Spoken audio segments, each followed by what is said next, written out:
and welcome back to Shakesyear as we continue on in Bickerfest. I'd say Bickerfest 2018 because that's when it is now, but this actually sort of took place in like 1443 or whenever that was. So yeah, this is the play with lots and lots of bickering in it is what it boils down to. So a couple of things to remember. We're in Act 3, Scene 1, and today we get to hear from Winchester. A couple of acts ago, Gloucester went to the Tower in London and was denied entrance by Winchester, at which point Gloucester's followers and Winchester's followers took arms against each other and started fighting in the street until the mayor came out and said, "Everybody slow your roll. The next man to pick up a weapon dies. So y'all go back to your separate corners and just exist together, stop fighting." And both sides are like, yeah, we're gonna do that. Yeah. So now in Act 3, Scene 1, we're in the Parliament House in London, and if you remember from yesterday, Gloucester came in with a piece of paper because he's got some charges or some things that he needs to say. Winchester grabbed it out of his hand and ripped it up and was like, "Ha ha ha, you don't know what you were gonna say anymore." And Gloucester's like, "Really? Really? You think I don't know what I was gonna say about you? I could go on for days about you." And he calls him all sorts of mean names and horrible things, calls him lascivious, calls him wanton, calls him all this sort of stuff. To which Winchester replies, "Gloucester, I do defy thee. Lord, vouchsafe to give me hearing what I shall reply. If I were covetous, ambitious, or perverse as he would have me, how am I so poor? Or how haps it I seek not to advance or raise myself, but keep my wonted calling? And for dissension, who preferreth peace more than I do, except I be provoked?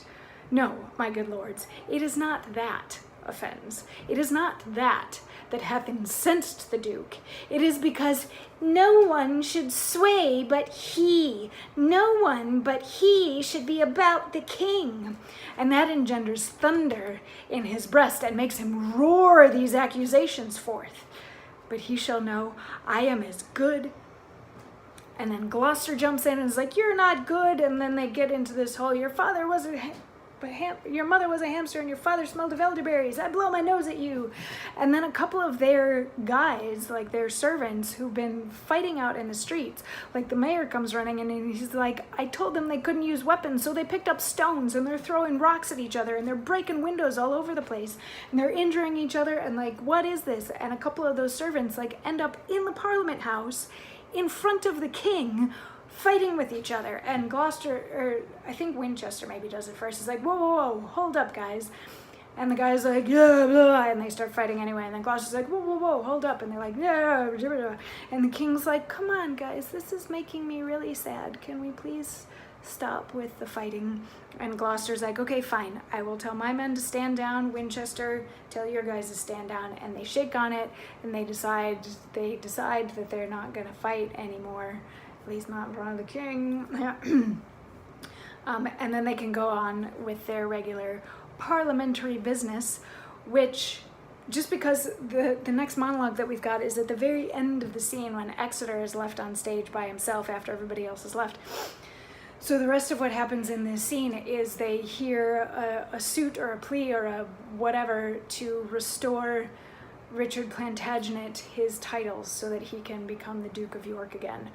Which happens, they restore him. The king is like, "Yeah, you can be the Duke of York again. Here you go, boop, boop, you're the Duke of York again, yay." And Somerset is like, "Yay." And then they all leave because they have other stuff that they need to do, and tomorrow we get to hear Exeter's opinions on the whole shebang. So I'll see you tomorrow for that. Mwah.